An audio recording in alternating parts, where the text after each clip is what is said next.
So that was some great fun training. I hope you enjoyed that. As I said when we started the course, understanding these elements and exploring these elements, really the foundation of all of our martial art and our personal awareness and insight training.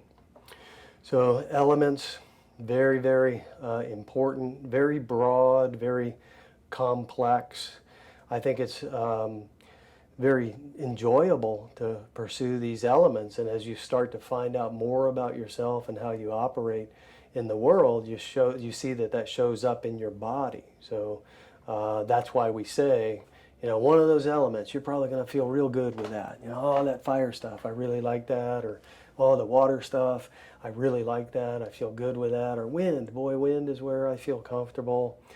And the idea is for us to understand these, understand ourselves, so that eventually we make the art our own. So ultimately, as I get into black belt colors and I move beyond, I begin to customize more and more the art. So I'm always going to have that certain proclivity. So right now, just eliminate the idea that the objective is to get, equally distributed. So, the idea isn't that, hey, one day I'll be 25% of each of the four elements. That's probably unlikely and unrealistic. I'll always have my natural strengths and my natural weaknesses, but now I'll know how to build on the one and minimize the other and use these other two pieces to help me do that.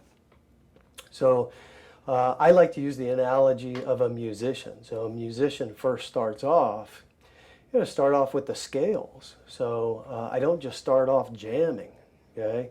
Unless you're some kind of prodigy that can just play by ear. It happens occasionally. But for most folks, you start off, I learn individual notes, I play the scales. Then I start replicating very, very simple songs or tunes. And this would be analogous to our kata scenarios, where we set up a specific problem to solve, and we work on that. Eventually, the idea is one day I get so good that whatever instrument I'm playing, whatever I'm feeling, all my emotion and my experiences just comes out of that in the form of jamming. And that would be the void element, this formless appropriateness. So void element, moving around, free response, that's for Toshindo practitioners like a musician just jamming.